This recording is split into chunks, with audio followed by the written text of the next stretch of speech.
And almost all those parks had very deep dimensions and also very short dimensions. One such place was the home of the New York Giants, the Polo Grounds, located on 157th Street in Upper Manhattan. Oh, the Polo Grounds. It was unique. You got off the subway and you were 3 stories higher than the field itself. It was in a cavity. It was a beautiful place. The Polo Grounds was heaven. Ball player could hit a ball 490 feet and it could be caught for an out, or it could hit a ball 257 feet and it would go over the right field wall and be a home run. My God, this is a huge horseshoe. It looks like a huge horseshoe. I remember that the clubhouse was dead straight away in center field. There was bleachers on either side and an open area that led to the steps going up to the clubhouse. We had to go up those staircases out there in center field, and God, the things they threw at us, I don't even want to tell you. There was this huge Chesterfield sign in the Polo Grounds, and smoke actually came out of the sign. Looked like it was coming out of the stands, but somehow or other it came out and then evaporated in the air. Welcome to Good Seats Still Available, a curious little podcast devoted to exploring what used to be in professional sports. Here's your host, Tim Hanlon. Well, hello there, everybody. How are you? How's it going? What's new? My name is Tim Hanlon, and this is Good Seats Still Available. Yeah, it's our curious little podcast. It's our journey each and every week into what used to be in professional sports, and I welcome you to the proceedings and a fun little episode we've got for you in store. The dulcet tones of Alec Baldwin and a bunch of interviewees that you just heard that talks about what we're going to be talking about today, and that's the Polo Grounds, the memorable stadium in New York City that was the home to the New York baseball Giants, and we're going to get into that with our guest this week, Stew Thornley. And this is not just a story of the New York baseball Giants, but also that of a number of teams in this sort of very memorable stadium with all its sort of quirks and idiosyncrasies. Yeah, the New York Giants, not only of the National League that absconded for San Francisco after the 1957 season, but also the New York Giants of the Players League in 1890. It was also the home to the New York Yankees for a bunch of years from 1913 until 22. And interestingly, near the end of its life, the New York Mets, a story that we've gotten into in the origins of the never really to be launched Continental League, and the Mets sort of becoming part of the National League in 1962 because of that threatened new third league. But it was also sort of the home of football in the New York City area for the 1920s and onward until the stadium's demise. The New York Brickley Giants for a season played a couple of games there in the old NFL. The New York Giants, New York football Giants, of course, until they went to Yankee Stadium in the mid-1950s, played there. It was a big home of college football in New York City for quite some time. And it was also the home of the New York Titans and then ultimately New York Jets of the AFL in the early 1960s. And we're going to get into all of that, the sort of the various flavors of this legendary field known as the Polo Grounds. And you're going to hear in our conversation with Stew Thornley coming up a couple of different iterations in its early days and a couple of different hopscotches around the city. Not unlike Madison Square Garden, by the way. The name stuck as the stadium went through various locations and iterations, but just chock full of history. And of course, very much a big portion of such focused on what we like to laser focus on this little show, which is teams and leagues no longer with us. And it's less the leagues thing than it is the teams. And obviously the New York baseball Giants being sort of prime among them in this story about the Polo Grounds with our guest, Stew Thornley, the author, by the way, of a very cool book, part of the McFarland Baseball Historic Ballparks series called The Polo Grounds, Essays and Memories of New York City's Historic Ballpark. And that's our conversation coming up with Stew in just a couple of seconds. So stay tuned for that. It's lots of fun stuff and lots of intriguing little tidbits that hopefully you'll enjoy as much as I did. I do want to thank one of our great sponsors this week before we get to that conversation. That is sportshistorycollectibles.com. Sportshistorycollectibles.com. That's the place to go to check out a very nicely curated set and a well-lit array of such great, like the name implies, collectibles, whether they be pennants or buttons or stickers or programs or books, you name it, from teams and leagues no longer with us, previously domiciled teams, you name it, you're going to find them in this great curation of offerings at sportshistorycollectibles.com, and you're going to use that promo code, of course, when you go there, right? And that's Good Seats. Yep, that's the promo code, Good Seats. You're going to get 15% off all of your purchases. And, when you go to the site, you're going to see amazingly curated, but also great, well-photographed items to choose. And it's not a question of if you're going to buy or find something. It's really a question of when. And interestingly, this week, I can point out to you one of those cool items is a Danbury Mint Polo Grounds Stadium replica. Nicely priced. It is an item that has been well preserved, has the certificate of authenticity, he says. And as you probably know, the Danbury Mint is well known for its replicas and other high quality hand painted items. And this is no exception, and perfect for this week's episode, our devotion, if you will, to the Polo Grounds. Yeah, it's a Danbury Mint Polo Grounds Stadium replica. It is well priced and amazingly photographed, and you'll see that there amongst an array of hundreds of other items for you to choose from and select and consider for your purchasing benefit, of course, at sportshistorycollectibles.com. Use that promo code GOODSEATS and make sure that you get 15% off that purchase or any other purchases for that matter. Again, sportshistorycollectibles.com. We thank them for their sponsorship of the show as he stumbles across the promo and the pitch. And let us now also pitch to you a great conversation with our new friend, Stew Thornley, as we get into all the intricacies of the many facets of the Polo Grounds coming up.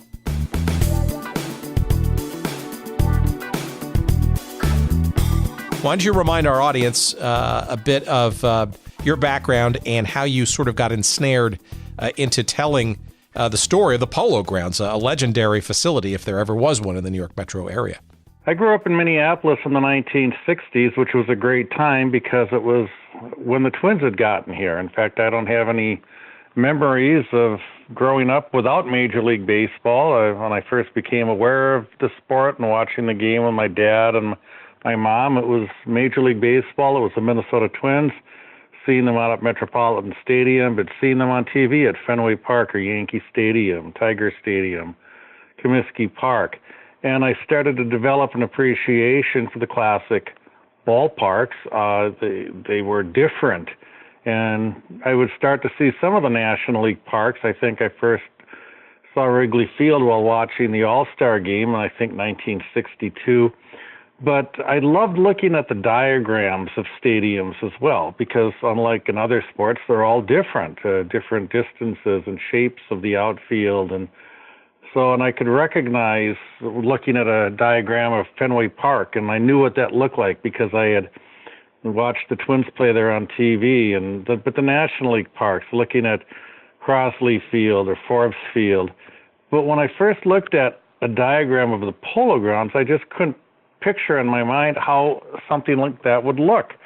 It was 257 feet down one foul line and 279 to the other, and then it went out to 483 feet in the outfield with these high fences. And so I started exploring for photos of the Polo Grounds, which right now is extremely easy. And just go on the web and you find tons of them. And the Polo Grounds, it was in New York. It's an historic ballpark. There were tons of pictures of them, but it took me a little while to be able to get my hands on them. And for I don't know how many years, I just always loved any time I could get a nice picture of the Polo Grounds from a different angle or a different look, I would do that. And then finally in 1997, I went to the Polo Grounds site. and just got the feel for that setting. You know, I'd been around there because it was right across the river from Yankee Stadium, and sometimes as I'd look across the river, I'd think, yeah, the Polo Grounds were over there, but to actually get there and look up at the bluffs, Coogan's Bluff, and then the Harlem River right there, and get a sense of it all. And I just got fascinated enough with it that I started digging into it more, and then ended up writing a book that came out in 2000 on the Polo Grounds. And then more recently, McFarland Publishers contacted me because they had a series of books on the classic ballparks, and they wanted me to oversee an anthology on the Polo Grounds with different contributors, different authors. Yeah, so it almost sounds a little, given that you grew up, or you were, your earliest and most lasting baseball memories sort of came in Minnesota. It almost feels like a sort of a distant obsession, almost. That's sort of. Yeah, that'd be a good way to describe it. And it's distant both in that, even when the Polo Grounds was still there, I was half a country away, and I was 7, 8 years old. It wasn't like I could just go out there and see it.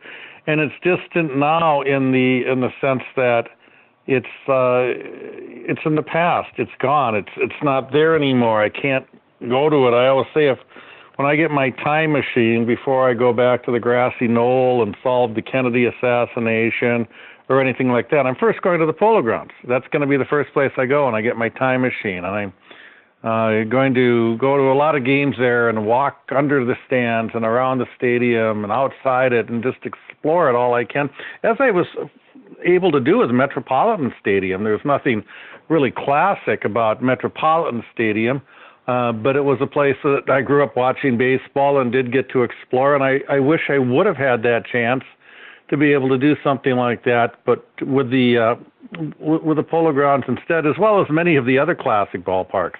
Well, as you started to dig into the story, right, I guess you got the sense pretty early on that the Polo Grounds that you were aware of as you sort of experienced the National League with the New York then baseball giants was not the original construct or the original quote-unquote Polo Grounds, now was it? Right, and I think I knew that early on, that there had been previous versions of it, including what actually was a polo field just north of Central Park where the Giants first started playing in the 1880s, and which is why the one that I became fascinated with had the name Polo Grounds. The day I went there, it was on the 4th of July in 1997, so it was a good time to get into Manhattan with a car, since there's nothing going on for traffic or anything. And when I left the Polo Grounds site beneath Coogan's Bluff, it just was hitting me. I want to learn more about it. And I knew that there was another Polo Grounds by Central Park, but I didn't know exactly where. I would have driven down to it right then and walked around that site. But I had the books and I had read them on different stadiums, so I went back and just started making notes and digging for more information. And I'd done other books in the past in sports history, and at this point I decided, I guess I am researching the Polo Grounds. I might as well be doing a book on it.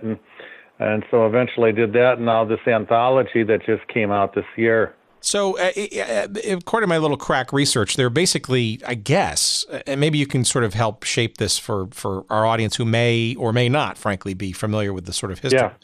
There were kind of like, I guess, 4 different versions of the park? Is that right or fair? That's how I count them. And, the funny thing is that people count them differently. And that's because the first version, which was on 110th Street, which is the northern boundary of Central Park, from 110th to 112th Street, and then between 5th and 6th Avenue, that's where the polo field was that eventually became baseball field. And one season they had 2 diamonds on it, the one by 5th Avenue on the southeast end of it, and that was the main diamond, but there was another diamond at the other end of it on 6th Avenue, the southwest corner. So some people count that as 2 Polo Grounds. I just count it as 1, but they played there from 1883 to 1889 Major League Baseball. And through the 1888 season, they then had to move, and they ended up going uptown and to beneath Coogan's Bluff, that Coogan's Hollow, but not on the site where the long-lasting park in the 20th century was. they were on the lower lot of that. And then there was a new stadium built just to the north. They moved into that, and that was, to me, Polo Grounds 3. And then finally there was, that burned in 1911 and was rebuilt. And that's the Polo Grounds that lasted, well, through the remainder of the Giants in New York, and then later for 2 years with the New York Mets. But the one that was so familiar, just an enclosed, double-decked almost all the way around, except for that notch in center field with the offices and the building that separated the bleachers, and then a little in-play area there. And that's with its weird dimensions and everything about it. But I grew up knowing all about the history of baseball from reading as much as I could about the history of baseball all the time, and being able to learn about. Well, I certainly knew about Bobby Thompson's home run, Willie Mays' catch, Fred Merkel's boner, all the historic things that took place there. But it was more than just what happened there on the field or anything. It was just, I think, the shape of that park. It wasn't a charming little jewel box like, say, Ebbets Field or something like that. And my guess is if you went to the stadium aficionados and said, what's your favorite ballpark of all time? If you could go back to any one ballpark, I'm guessing most people might say Ebbets Field. But that would be number 2 on my list. The first is the Polo Grounds, and they're really different. Ebbets Field was tucked into that neighborhood there, just jammed into a city block, and the Polo Grounds was this massive edifice up in what at the time that it moved in there was almost beyond the city limits of New York. It was so far out, and it was 2 different kinds of stadiums, but I could still appreciate them sort of in the same way. From little smaller ballparks like Fenway Park or Crosley Field in Cincinnati to some of these massive ones like Yankee Stadium. And I got to go to Yankee Stadium. They remodeled it. I was able to get there in 1973, the last year before they remodeled. But still, the Polo Grounds is on my list that I would really like to be able to go to. If I ever get that time machine, that's the first place I'm going. Well, there's some very interesting teams that we'll sort of touch on that call the Polo Grounds home, but I think it's probably perhaps obvious and most enlightening to kind of get into the team that I think was almost synonymous with the field from almost the earliest days, although not technically the most earliest days, because the New York Metropolitans, back in 1880, were part of baseball around that time, but really it was the New York Giants, right? The New York baseball Giants that essentially were they the original owners of, I guess, version 2 or 3 or then 4, and was that sort of perhaps one of the main reasons why they were the longest, almost consecutive through all the different iterations of the park? Well, yeah, the different landowners, too, from down on the original Polo Grounds, but then when they were able to they owned the ballpark, but not necessarily the land, and that was James J. Coogan, whom the bluff is named after.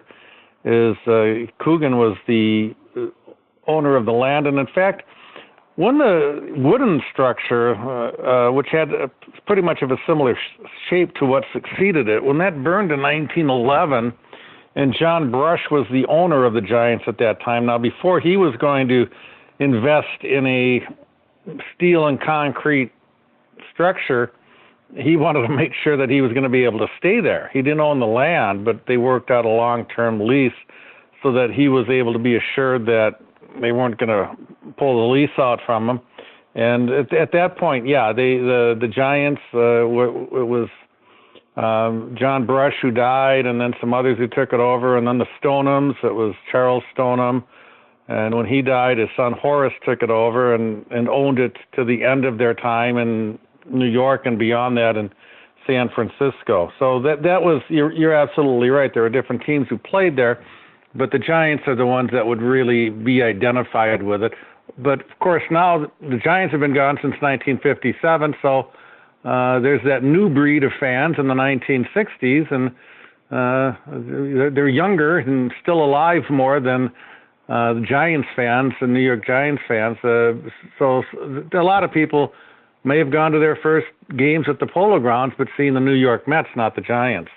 Right. Well, I guess it's that sort of third iteration of the grounds that was sort of the more, I guess, nationally famous, I guess, that people sort of... right. Right. And so we're really talking about 1890 and onward. So there is this nickname floating around. Is that when the term the bathtub sort of came into being? Well, yeah, because that one that was they moved into in the 1890s had that bathtub shape. And in fact, some of the speculation is when that burned, why did they go to the same thing? Why did they just keep that same shape? And that's one of the chapters that's in this anthology on the Polo Grounds. John Pasteur, who grew up going to games in the Polo Grounds, but is also an architect, architectural expert, is written about in there and trying to explain.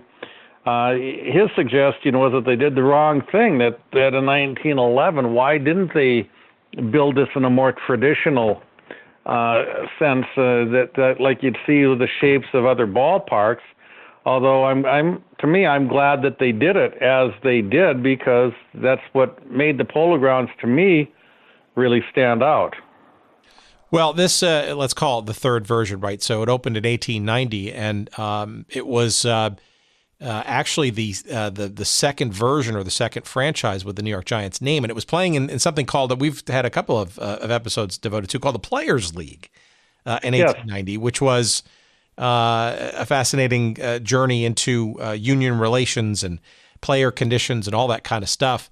It's also, though, a prelude to what became sort of the reason for creating the ultimate longer-lasting structure in 1911 or 1912 once the fire happened. But maybe just before we get into that, maybe you can describe perhaps the difference between that sort of version 3 before the fire, and we'll get into maybe why and that, and then the version 4 that became sort of the everlasting memory in most people's minds, the Polo Grounds version 4.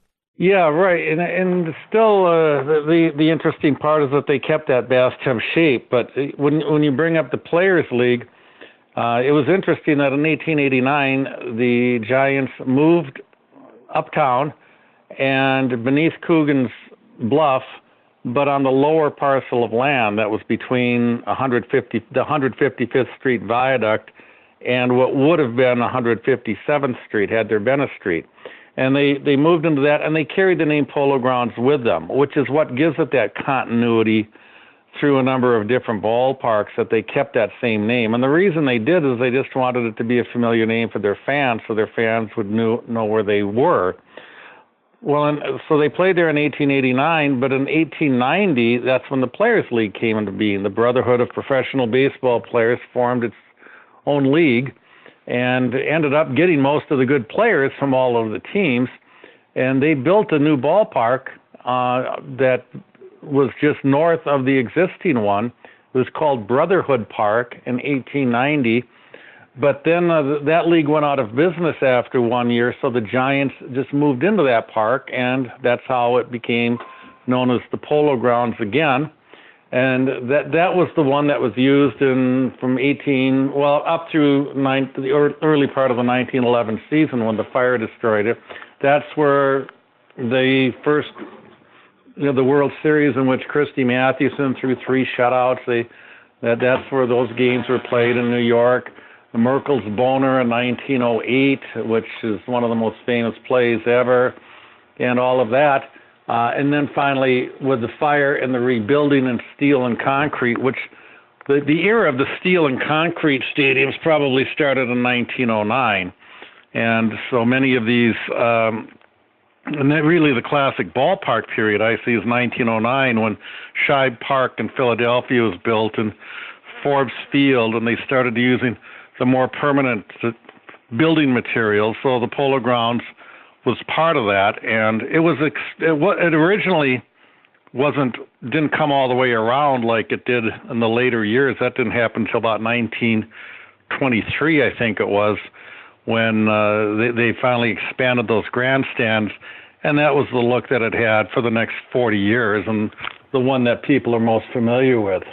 So let's talk about 1911, because that season, this is when sort of the big fire happened. And it's interesting that you're talking about sort of the years around that time when the steel and concrete kind of construction era, if you will, kind of really got going. And we've had a couple of other conversations on places like League Park. We got one coming up on Forbes Field.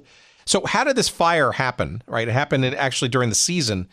And in your estimation, based on what you've learned, what was the source of it? And it just seems so interestingly timed, given that advent and change of the modern ballpark of that era. Yeah, and a lot of ballparks were hitting that fate because they were wooden and you know, people would have smoked in them, cigars, and they don't know. It was the second game of the season, and they played the Philadelphia Phillies, and I think it was Fred Lieb, the great writer from that time.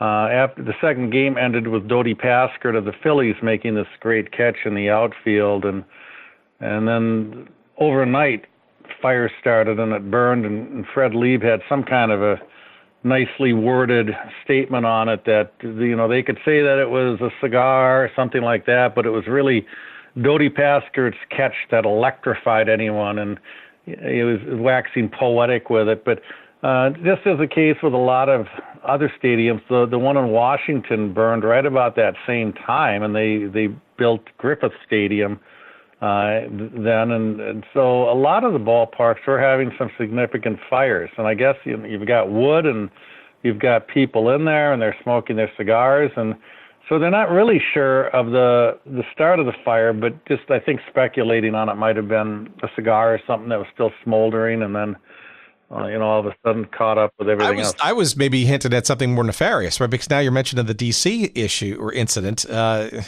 It seems oddly timed, shall we say? Well, yeah, although I'm not really sure that there was anything with arson or any foul play, or I don't know that there's been any real suggestion of that over time. Just more of an accident, carelessness, or whatever it was. I've never really heard anything that would indicate that somebody torched it or anything like that. Well, so what happened in 1911 then after that fire? Because my sense is that it was a pretty quick start to getting back on their feet. What did the Giants do, and how quickly were they kind of back into playing, at least in the the shadow of what was the previous stadium? Because it seems like it was pretty quick beginning of construction. And you're right. It went very quickly. And first, what they did, and they sort of came to peace with their American League team that was only a few blocks away.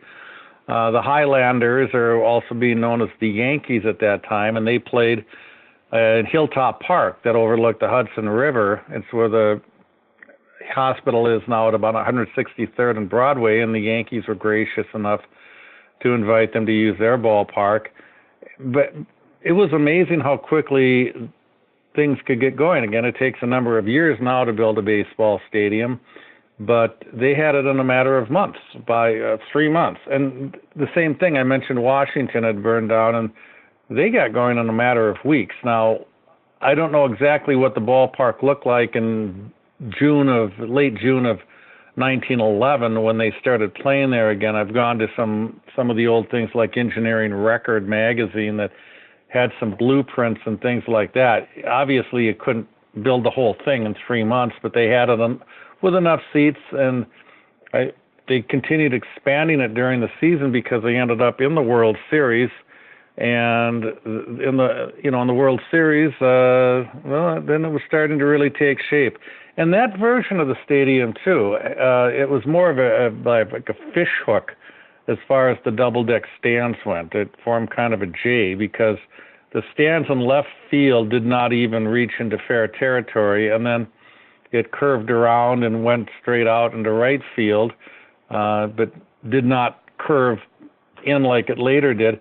And on the facing of the second deck and then on the roof, the decorative frieze that was on there, it was elaborate. And that was one of the things that was lost in about 1922 when they really put it into version that is most familiar to people. Well, they expanded both of those grandstands, those double-deck grandstands, and curved them towards each other, and then left an opening with some bleachers that were separated by a building and a notch that was in play. And unfortunately, for whatever reason, those decorative facings on the second deck and the roof didn't survive. All right, I got a bunch of questions to unpack here. First of all, is around this time during the reconstruction of the stadium, the owner of the Giants at the time, John Brush, right? Didn't they try to rename it Brush Stadium once it was in the process of being rebuilt? Yeah, there's a World Series program too that chose this and says Brush Stadium, and maybe he tried to put his name on it. He was financing it. There's a story of him because he had ataxia. He used a wheelchair, and with his wife overlooking the site and asking her if they could go forward with this, but somehow that Polo Grounds name, which is a much more interesting name to me than Brush Stadium, certainly more interesting than 90% of the stadium names today, which are corporate names, but it was just part of the whole quirkiness, this quirky stadium with its weird dimensions and a quirky name. Polo Grounds, it's a baseball stadium. What's with polo? And then you find out, okay, it went back to their original home, which was a polo field, and that name just kept following them, and it never deserted them, even when John Brush tried to put his own name on it. Yeah, that's interesting. I mean, if there ever was a time where you could kind of, rename and going forward, right? It would have been on that sort of what ultimately became the last construction of that stadium, albeit known as Polo Grounds through its various iterations and locations. All right. So here's another question. This question is more of an observation. The Giants won the pennant, in 1911. I mean, talk about an interesting year. I mean, you start the year off, you're playing in your traditional stadium. There's a fire. You temporarily relocate through the auspices of your cross river rivals, if you will. Then you're basically playing in a stadium that's being rebuilt literally around you during the season. And then you win the pennant. That's a pretty interesting story in itself, 1911. Yeah, it is, and it was quite a Giants team that they had at that time. John McGraw was a manager. Christy Mathewson was still the star pitcher.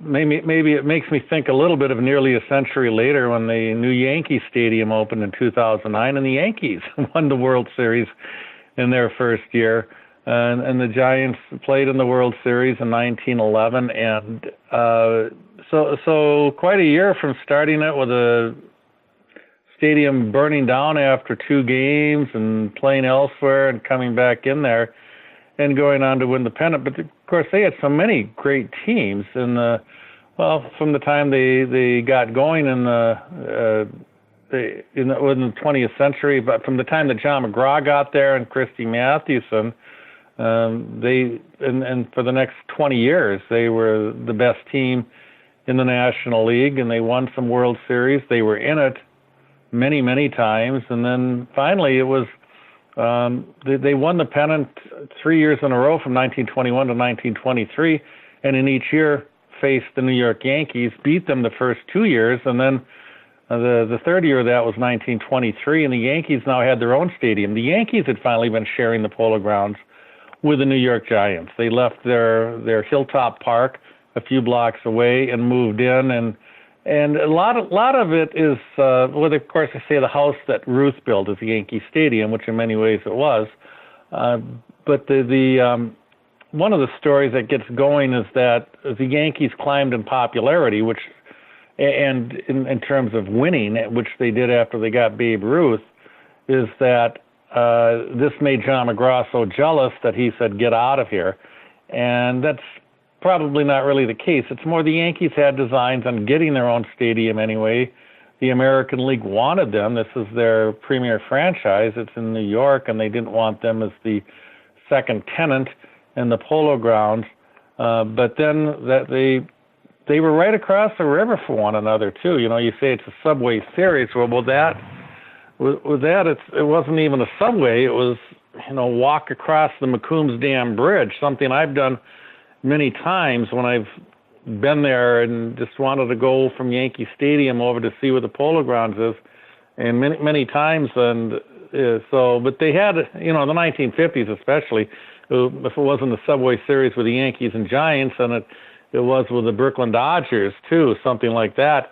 But what was happening with baseball going into the Roaring 20s, and the Giants were kind of going into that being still the dominant team in New York, but that didn't last too long, and that was because of Babe Ruth and then Lou Gehrig and the Yankees starting their dominance that lasted for about 45 years.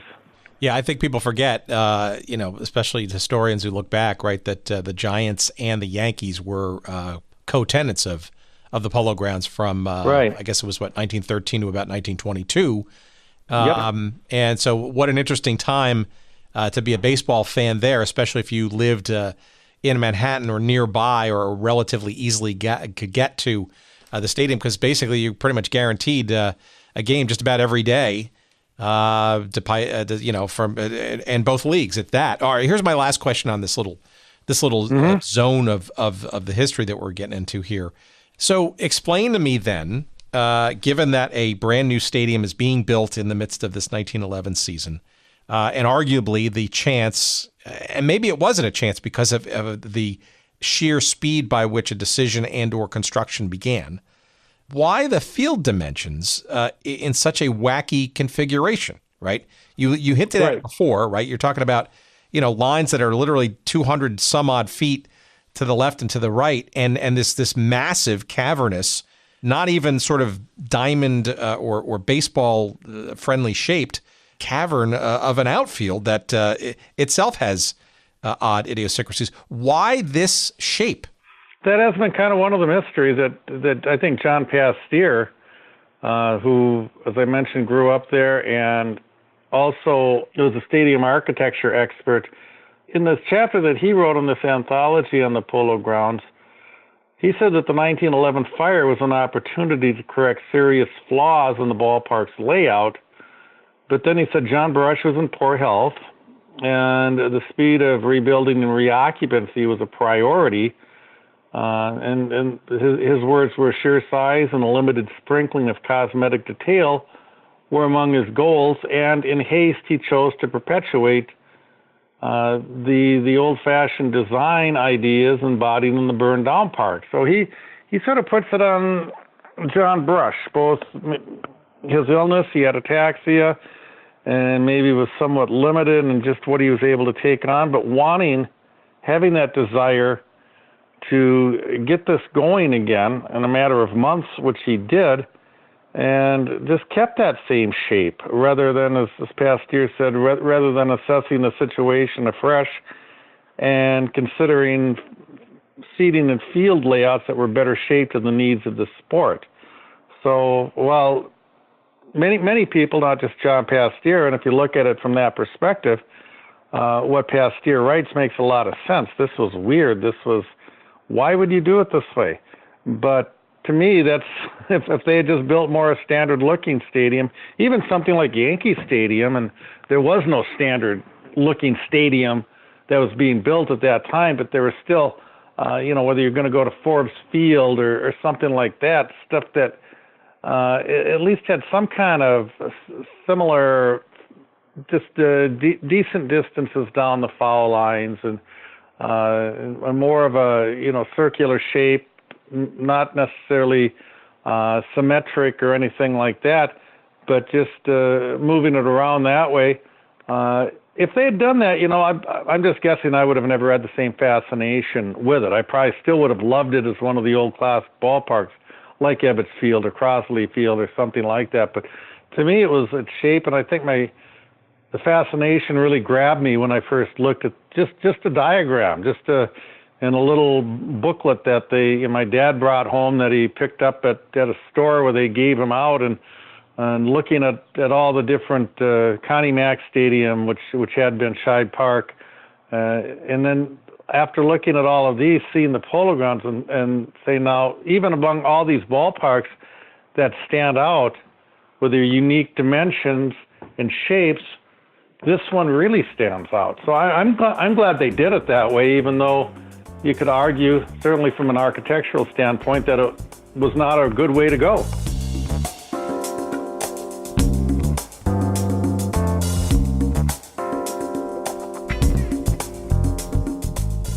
All right, we're going to take a quick, brief pause, and we want to remind you that our friends at Audible are offering to you, our listeners, an opportunity to get a free audiobook download from their amazing array of over 190,000 titles to choose from. When you go to audibletrial.com/goodseats, and that's the place to go to get your free audiobook download, courtesy of us and Audible. And it's something you can cancel at any time, and you can keep the book for as long as your device exists. And like I said before, there's just a ton of choices available to you to burn up that free credit, including a bunch in the realm of our forgotten sports little genre here, including in the realm of basketball. If you fancy yourself a fan of the old ABA, for example, 2 great books on the great Julius Erving that might be worth using your credit for. One, of course, is The Rise and Rise of Julius Erving. It's called Doc, and it's written by Vincent Milazzi and narrated by David Cromet. You could use your credit for that book, and it's a great sort of interview-style background on the life and times of Dr. J from all sides. But if that's not good enough for you, why not try the autobiography? It's called Dr. J, the Autobiography, of course. It's written by Dr. J in concert with Carl Greenfeld. And it's narrated by Dr. J himself, Julius Erving. And you could use your credit for that book, as well as, like I said, thousands and thousands of other books, not just only in basketball and basketball history, but in a whole host of genres and topics. By all means, give them a try. Why don't you? It's risk-free, for God's sakes. audibletrial.com/goodseats. Yes, audibletrial.com/goodseats. That's the link. And that's where you're going to get your free audiobook download. Again, you can cancel at any time. And once you do download that book for free, and after you cancel it, if you choose to do that, it's yours to keep. So you can enjoy in perpetuity, for as long as your device lives, the downloaded book free and gratis, courtesy of yours truly here at Good Seats Still Available and our friends at Audible. Thank you, Audible. We appreciate it, and we appreciate you joining our conversation once again.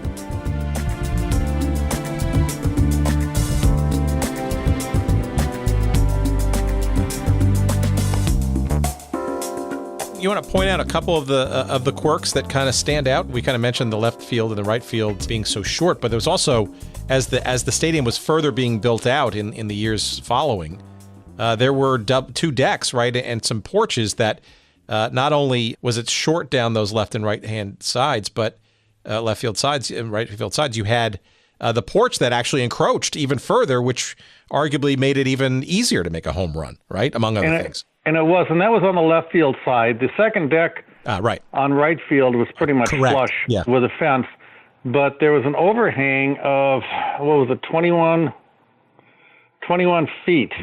That's an incredible overhang of the second deck in left field. Now, people who are a little younger but still old enough to remember Tiger Stadium from 20 years ago, Tiger Stadium had that in right field with the second deck that overhung first, but it wasn't as dramatic. It wasn't as far out, and I'm not sure if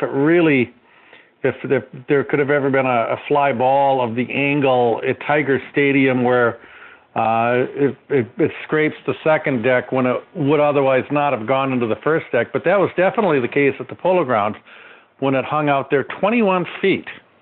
And when you take a foul line and put it down there at an angle, John Pasteers pointed out that the effective distance was almost more like 27 feet, because with these very short distances down the foul line, the fences then went out at a 135-degree angle. That's quite, obtuse, as they'd say. Look at most stadiums today, or when I go to Target Field, which is a great stadium, and watch the Twins now, the foul lines go out there about 330, 340, whatever it is, but then the fences are perpendicular to the foul line. They go out at a 90-degree angle. Well, here it was going out at a 135-degree angle, which meant if you pulled that ball, you could get an easy home run. But if you didn't pull it, if you sent it more to left center or right center, it probably wasn't going to be going over the fence, because those distances from being very short at the foul lines got enormous as the fence went out to the power alleys. It's just amazing. I mean, you're talking about left field was 279-ish, and I think right field was 258-ish. And then what dead center is like 483 feet, right? Which is that little nook. And, in between that, or besides each side of that is 450 feet. I mean, it's almost twice as long. Yeah. And, this was Game 1 of the 1954 World Series epitomized that more than anything on how the park could help or hurt, because that's the one that Vic Wirtz hit this tremendous drive to center field that Willie Mays made his great catch on. And, people sometimes say that was 460 feet. It's probably more about 400 feet, but he was able to have room to catch that ball over his shoulder and then make a great catch in. So that robbed Vic Wirtz, and it kept the Indians from taking the lead in the 8th inning. And then later Dusty Rhodes steps up, and he hits a pop-up 260 feet. I mean, sometimes when you go to the ballpark, whatever ballpark you're in, just kind of look down the line a little bit and imagine where 260 feet is. You can kind of figure it out. That first base is 90 feet down the line, and if it's the right field fence is 330 feet away, and kind of figure in there where 260 feet would be. And it'll just blow your mind looking at that and saying, really, they had a fence that close? And that's what Dusty Rhodes did. He hit this home run to win the game. That was just a pop-up that went over that. So that shows how the park could giveth and taketh, I guess. And but the center field, and where Willie Mays caught Vic Wirtz's drive, it wasn't where that notch was going out. He was still a little bit short of the warning track, and to his left as he was running out there, that's where the notch went. There were various distances to the fence listed. When the New York Mets were there, I think the distance was listed at 475, but for most of the years at 483. You had stairways up to the clubhouse that were in play.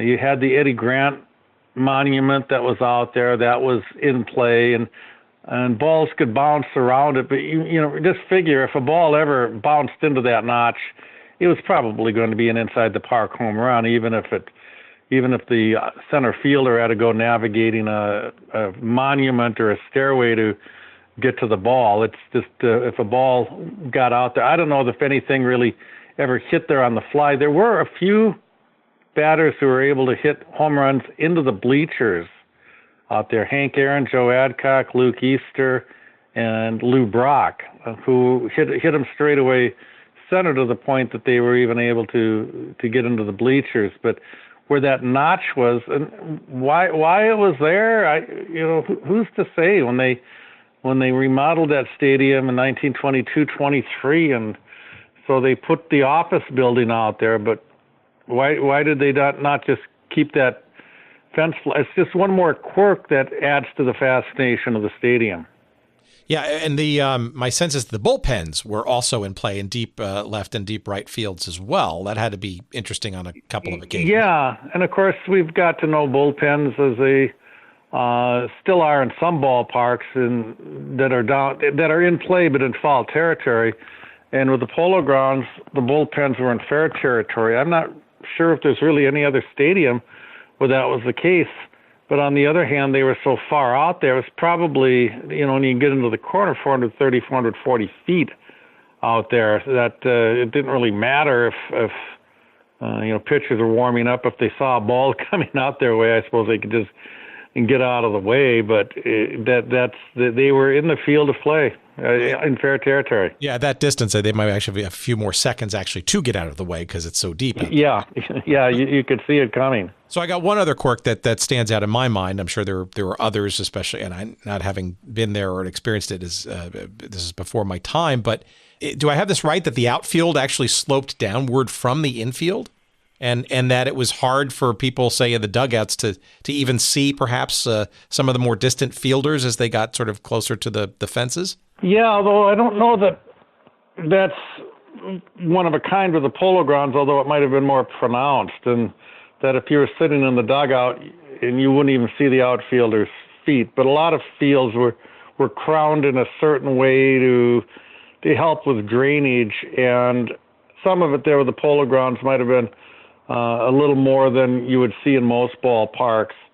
So there was some unevenness or crowning to the field, maybe in the center, so that I don't know if it really ever affected any outfielders or anything on catching a ball. It was probably more of an issue at Crossley Field in Cincinnati, where they had that incline, and there's some of the old ballparks, and in fact Houston, with a new ballpark that opened in 2001, Enron Field, now Minute Maid Park, they had that on center field, just to put that in there where it was sloped upward. On I guess for safety reasons, about 2-3 years ago, they finally eliminated that. So that probably, some of those things in some of the other ballparks probably affected the outfielders a little bit more. What were you able to tell from the writings that you corralled in this book and your own sort of investigation and learnings and passion, shall we say, about the fan experience? Seats, sight lines, conveniences, and we'll get into maybe the later years of the stadium, which would add to its not tremendous, environment. But in its day, was this a fan-friendly kind of environment / experience? That's right. Depends on who you talk to. I mean, for me, it would be if I could go there and see it, I would, because I'd just be fascinated with it. But in my imagination of going back in a time machine, I always imagine myself having a pretty nice seat, maybe right up there in the second deck behind home plate, something like that. But there probably were a lot of bad seats in there. And the shape of that kind of a ballpark, too, means unless you are sitting right behind home plate, you're going to have your view of one of the outfield corners cut off. That's not unique to the Polo Grounds. A lot of the stadiums like that. If you get off onto the right field side, now all of a sudden you can't really see the right field corner, and vice versa. So, but the first book I did on the Polo Grounds, I took quotes from two different people on it who had been there and were writers and had different perspectives on it. Roger Creamer, a great biographer, wrote Babe Ruth's biography, and he said it was a terrible place to watch a ball game. It was like watching it through a picket fence, and of course there were posts in there, as there were in a lot of the stadiums, and some stadiums still are at Fenway Park or Wrigley Field. If you're sitting under the deck or under the roof, you might be behind a post. Fred Stein wrote a book called Under Coogan's Bluff, and grew up in New York, and he loved the place, and he said it was a great place to watch a ball game. I guess you talk to people. A friend of mine here in St. Paul grew up in New York, a lot of games at the Polo Grounds, and he liked it. And sometimes I'm not sure if people even appreciated the history or the uniqueness of it at that time. We're nostalgic now, and it's, I think for many of us, just, boy, I wish I could have been there. And people at that time just probably it was a place to watch a ball game, and what mattered most to them was what kind of a view they could get, how far away they were, if they had a post blocking them, without necessarily appreciating how historic it was or unique. And one of the things with this anthology is that I wrote to about 240 players who had played there, and I got about 70 responses, which I was pretty happy to get that many responses. And from the players, too. And they might have been looking at it a little bit different. A pitcher who gets victimized by a short home run probably hates the place. But some like Al Worthington, who pitched here with the Minnesota Twins, he pitched for the Minneapolis Millers baseball team that played in Nicollet Park, which was this nice ballpark before my time. He threw the final pitch in that, and I've corresponded with him and talked to him. And he had an appreciation for being in Nicollet Park in Minneapolis, 60-year-old ballpark, in his final game. And he had that same appreciation when he pitched for the New York Giants and was pitching in the Polo Grounds. Not all the players did. So just from the players and the fans, I think you can get different opinions on it. Well, this is also probably an appropriate time to sort of bring up, perhaps then from a fan experience in baseball, questionable, maybe, depending on your perspective and your your experiences at the park. About another sport, though, right? That looked at the stadium as being viable, and that's football, and in particular the New York Football Giants. I get the sense that especially as the park kind of got fully, built and truly fully bathtubized, if you will, that it actually wound up becoming a bit more favorable, not only in terms of the shape of a football gridiron in the footprint of the park, but also from a fan perspective, the ability to sort of have better views for football than even baseball. Yeah, the Polo Grounds was probably different than most baseball stadiums at that point, and until we got into the 1960s, and they started building these multi-purpose stadiums that could be used for both baseball and football. And for the most part, the National Football League was always confined to playing in a baseball stadium. And it might not work real well because how you set up baseball stadium and most of the seats were for baseball, it didn't mean they were going to be sideline seats for football. But the Polo Grounds, because of that shape, was able to do that. It was able to have more of a rectangular shape. They didn't build it for that reason in 1911 in that shape, but it worked out. May have been a better football stadium because you had double decks on both sides that were running along the sidelines.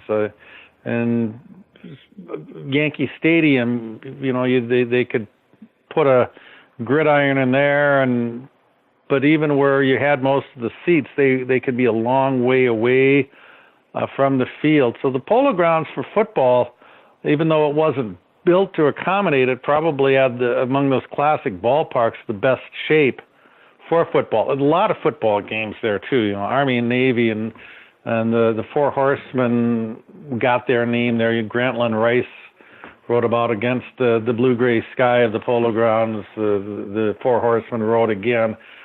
So there was a lot of football, a lot of sports all around. Boxing, it was a boxing mecca, and so many different things. And that wasn't unusual. You could look at the same thing with the Yankee Stadium, all the different kinds of events that were in there as well. All right. Well, and obviously it was a mecca for college football when it was more of a thing, I guess, in New York. With Columbia and Fordham, and there was even a bowl game there, I think, in 1961, the long forgotten Gotham Bowl. Oh, okay. I didn't even. Yeah. I think I forgot about that too. We go deep here. Yeah. So why don't we maybe get into, I guess the sort of the later years of the stadium, because it's not just only a story of modernization and next generation stadia and all that kind of stuff, but it's also tied into things that we've also talked about elsewhere in this show. Things like expansion and relocation and greener pastures, so to speak, and franchises and cities either bending over backwards or not. But maybe before we jump into that, maybe a little bit of a prelude. It seems like that the Giants could do no wrong in the early part of the 50s. I mean, they were doing quite well on the field, but then kind of collapsed and maybe set things in motion, not only for them as a franchise, but also, I guess, the state of the stadium as well. What happened after World War II is that places like Ebbets Field and the Polo Grounds and some other places, which when they were built relied on public transportation and were in good spots for that, were now not favorable spots for a lot of reasons. But after World War II, more and more people got cars. With cars, there were highways. With cars and highways, there was the suburban flight. And the people were getting out of those areas. They became known as decaying areas. And I kind of hate using that term because I know what that means. A decaying area or an area in decay. It's kind of maybe a euphemism for getting blacker. The white flight had taken place, and that meant that these people who had escaped to the suburbs were nervous about coming back to those areas. And also, when they did come back, they wanted to have massive parking lots rather than caring about being able to take the bus or the subway to the stadium. But that was a trend that was happening with a lot of the stadiums where they were getting placed in areas out of the central city to where they could have places that were surrounded by a big parking lot. In the mid-'50s, it was Minneapolis business interests that decided they needed to build a new stadium if they wanted to lure a major league team here, and they put that stadium not in Minneapolis, but in a suburb south of Minneapolis. And it wasn't even so much to try to accommodate St. Paul as it was that this was just a good place for a stadium. It was on what had been a farm or a cornfield, and so you could build a stadium, plenty of room, put a parking lot around it. When Milwaukee built its new stadium earlier in the 50s, a little bit outside of downtown, and that was the trend that teams were going to, just as society changed and became more car-oriented, and as people were getting to the suburbs and living out there and not wanting to come into a congested area, which is seen as being run down. So the Dodgers in Brooklyn, and with one of the greatest ballparks ever, well, they definitely were on their last years there. They were trying to get another ballpark in New York, and the Giants were talking about and exploring different places, that it was about time to get out of the Polo Grounds, and they ended up both going to the West Coast, and it looked like that was the end of both stadiums.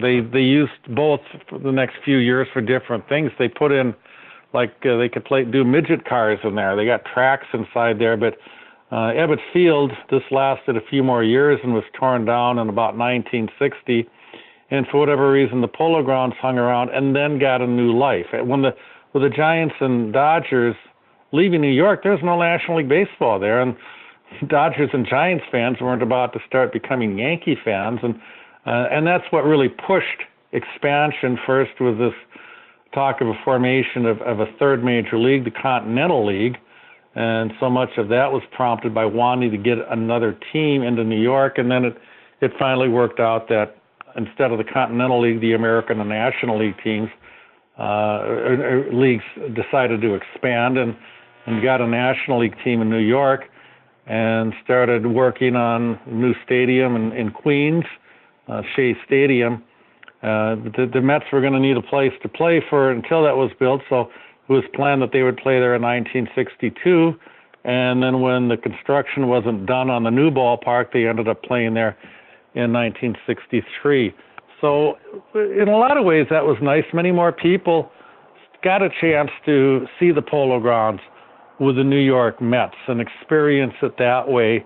And while Ebbets Field got torn down, the Polo Grounds did get a couple more years out of it. Yeah, so it's also interesting, too, that, the Giants won the World Series in 1954, yet they only drew 1.1 million fans, which was relatively low given their stature at the time and their play. But I think you brought up a point earlier on, I think it's important to underline it here, is that while the Giants and at the time Horace Stoneham owned not only the team but the stadium, they did not own the land under it or around it, and thus arguably sort of helped create, despite a championship team, a difficult or shall we say unattractive or increasingly unattractive proposition to schlep out to the Polo Grounds and watch a game, I guess. Yeah, well, it was the way it even survived to be there for a couple of years for the Mets was a lot with eminent domain in the city, because they were already building some high-rises around that area just to the north of the Polo Grounds, which had been the subway yards that was turned into housing, and then eventually that overtook the Polo Grounds. So, but with the Giants too, they had Willie Mays, they had some good teams, but in their last World Series, until many years after they'd been in San Francisco, was in 1954. They had won the pennant in 1951, and I guess you could say of that team too that they were moving forward too, like the Dodgers. Integration. The Dodgers deserved to be as good as they were in the 1950s. They probably deserved to win more World Series, but they might have been the best team of the 1950s. You don't really recognize it because they still had only one World Series championship there. But the New York Giants and the National League in general was moving better on integration, which, I mean, is just the right thing to do to begin with. But secondly, they were rewarded for it. The teams that would integrate and give chances to players who, because of their skin color, hadn't been able to play before, they helped them to make winning teams. But still, the Dodgers have just gotten to be so strong. And for their final years of the Dodgers in Brooklyn and the Giants in New York, it was the Dodgers who would become the dominant team in the league. Yeah, I think it's so it's interesting. When they did leave in 57, obviously with the Dodgers around exactly the same time, it seems like Stoneham's, it was sort of a double whammy, not the play of the baseball Giants as much as, well, I mean, their attendance was suffering for whatever reasons. Maybe the play certainly post 54 was not nearly at the same level, but also the New York Football Giants had also left for Yankee Stadium, so you kind of lost that revenue stream too. And my understanding is that Stoneham really didn't have any other sort of source of income. He wasn't sort of that proverbial magnate owner with unlimited resources or money from other industries, right, to sort of keep himself afloat and stuff. So it almost feels like there was much more of a compromise against him, if you will, to make that move. Yeah, because and that wasn't uncommon. It was probably the same thing with Walter O'Malley, and Connie Mack had gotten out of baseball by that time. But where you had the revenue stream that you bring up with the Giants, the football Giants leaving as well. Stoneham had a line. He was, anybody who moves a team is a villain. Mention the O'Malley name in Brooklyn or something like that. But Stoneham did have a quote in there when he was talking about moving the Giants, and somebody said, "What about the kids?" And he said, "Yeah, I feel bad for the kids, but I haven't seen their dads around here too much lately." And I think that was a good observation or a good remark by him, because it softened it a little bit. People realized, yeah, you know what, that's really the case. This guy does have to have fans to survive. He cares about the kids, but he said, I don't see their dads here. So it was something that he was going to have to, if he didn't get a new stadium, he was more set on moving, I think, than O'Malley was. But in here in Minnesota, where I am, I can go through a lot of stuff back at that time where people were hoping that the Giants would move here. And there was a connection because the Giants owned the minor league team, the Minneapolis Millers. They owned the Millers who were playing, the original tenants of Metropolitan Stadium. That stadium was built to lure a Major League Baseball team here, but in the meantime, it was used by the minors. And it is likely if he hadn't gone to San Francisco, and he would not have even looked at San Francisco if not for Walter O'Malley looking at Los Angeles and California and trying to lure another team out there. It's a good possibility that they would have moved to Minnesota. They would have been out of there one way or the other. All right, well, let's get to the very last sort of part of this. And I'd be remiss in particular with our friends Bill Reisick and Bob Lederer, where we've had previous conversations. The New York Titans of the American Football League, and then, of course, becoming in 1963 the New York Jets, also, like the Mets, in anticipation of this new Flushing Stadium that was delayed and didn't get open until 1964. But it's just really interesting to me. And I grew up in the New York area, so I have a very vague understanding of this. This is certainly still before my time, but obviously the teams, and their lasting legacies were very much etched in my understanding and memory. The fact that the Polo Grounds really kind of was out there kind of just languishing without much use for 3 years. For the Mets and the Titans, ultimately Jets, to use. It almost feels like it was, luck, knowing, that this AFL was sort of becoming a thing in the Continental League, and then obviously netting out into a new expansion baseball franchise. It almost feels like kind of just dumb luck and great fortune that this, albeit falling apart stadium, an abandoned stadium, was still there actually to house these folks until a new stadium was ultimately built. Well, when the Mets were getting formed, and first of all, they needed, and it's like this just about to this day, where if an area wants to get a team, it's got to be able to produce a stadium. And it wasn't always that easy to get the approval through all the places that needed to be approved. That was the New York State Assembly and everything else for Shea Stadium. But when they did it, and where are the Mets going to play, and the New York Yankees said there's no way we're letting them into Yankee Stadium. And then so that the Polo Grounds was the only other place, but it was the New York City Board of Estimate in March of '61 that decided to demolish the stadium to allow the New York Housing Authority to erect more of the housing projects there. And fighting that off, and one of the things you mentioned, the Titans coming in, they already had a lease to use the Polo Grounds through the end of 1961. You're talking about luck. You're absolutely right, because it was in March of '61 that the New York City Board of Estimate wanted to demolish it. Well, they couldn't at least through the end of the football season because the Titans had a lease. And so they couldn't proceed until at least 1962. And then it was understanding the plight of the Mets and needing a temporary home, they delayed the housing project for at least another year. So that all does tie together. And there's the great history of the Titans, and they did get renamed as the Jets in 1963, the final year they played on the Polo Grounds. But when they made it after the 1968 season to the Super Bowl with Joe Namath, that brought back a lot of the history of the American Football League and that team. And talking about, say, Don Maynard and George Sauer, who had been Titans, and they were talking about the bridge back to when the team was the Titans and playing in the Polo Grounds. But that just by itself, the formation of the American Football League, and then that was a pretty natural place for the new AFL team to go, that it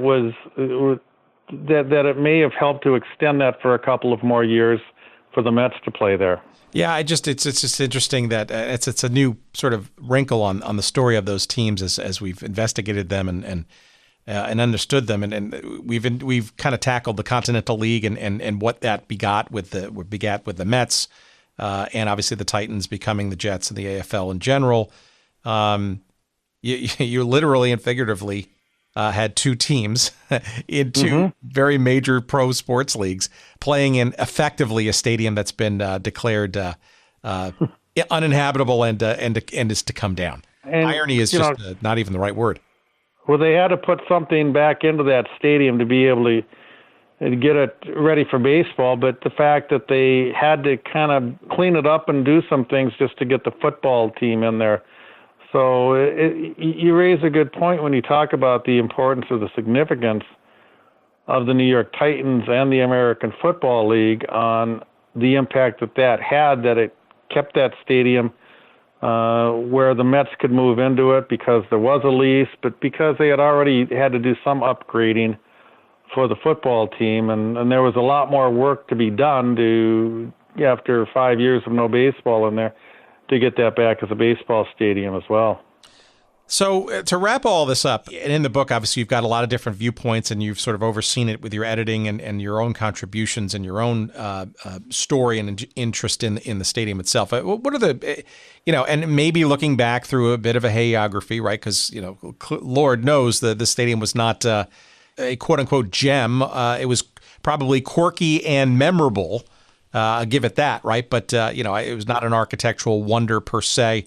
I think most people, especially in the later years, would argue it wasn't even that.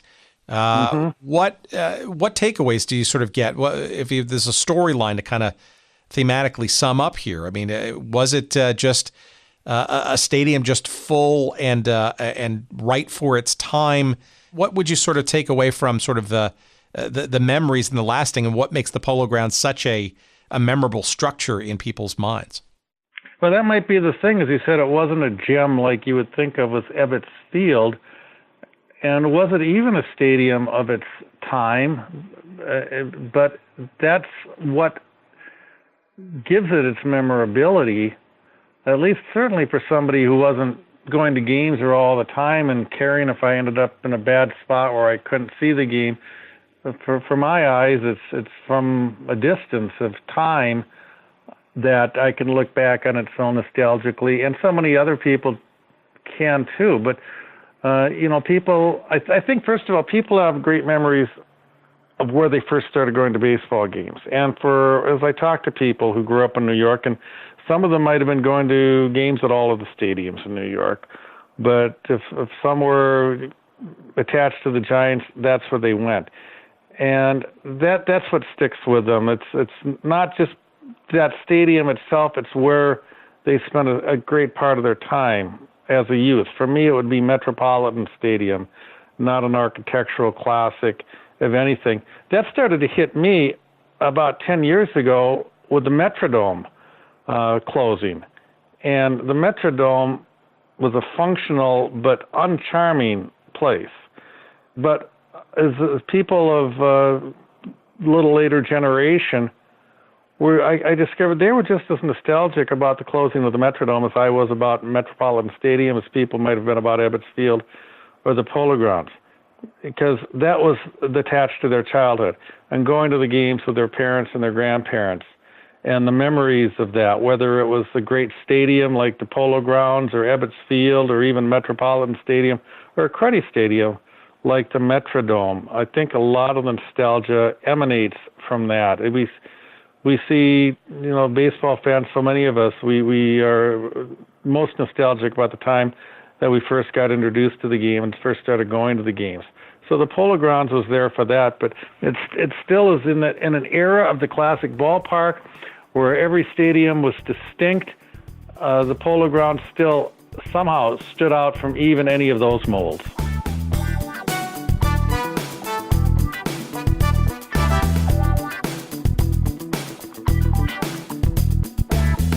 All right, cool stuff. As always, this is really cool and interesting stuff. And the book is called The Polo Grounds, Essays and Memories of New York City's Historic Ballpark. It is written, of course, by our guest, Stew Thornley. Thank you, Stew. And it is part of a series from our friends at McFarland and Company, the publishers of lots of books that we featured on the show in the months past. And that series is called the McFarland Historic Ballparks series. There are a bunch of them out there, Forbes Field and Ebbets Field and Comiskey Park and a few others. And this one, the Polo Grounds, obviously a very interesting journey into that series. And you can find that, of course, where all good books are found. But, of course, you can click on it at our website at goodseatsstillavailable.com. Just search up this episode with Stew Thornley.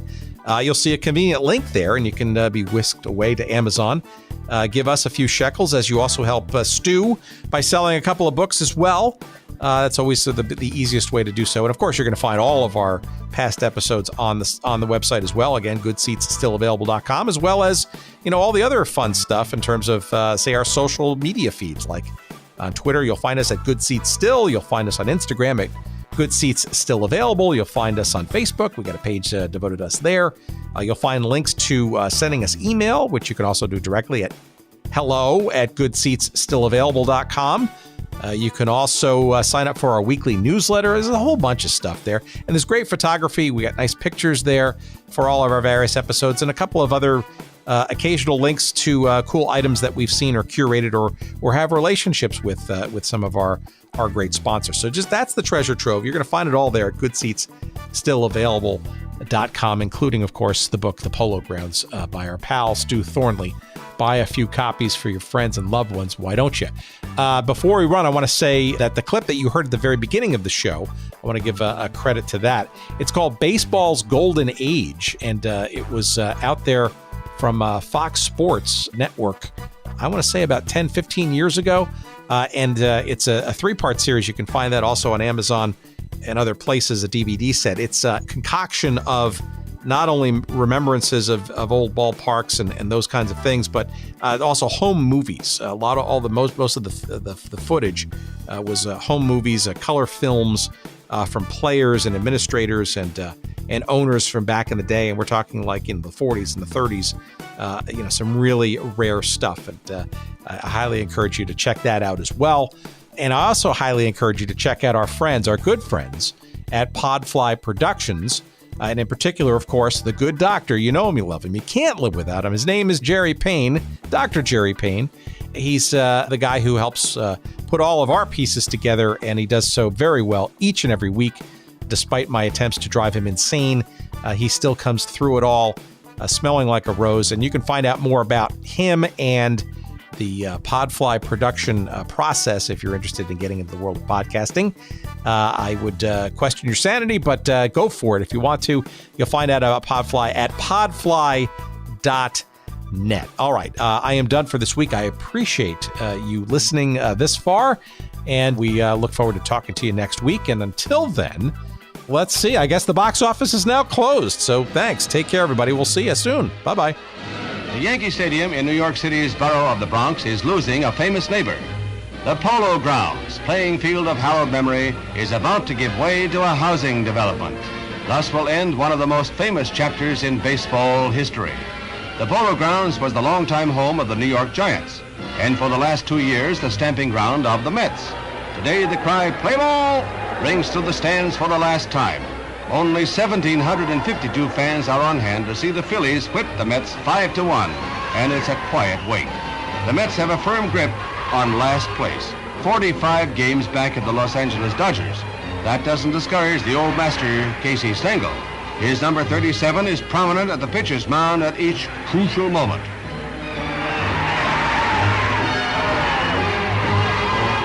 Stengel's Mets may have lost on the base paths, but they won the battle of the box office. This year, they drew 1,080,000 fans at home, and as a double play ends the final game in the ninth, the Mets can find comfort in this fact.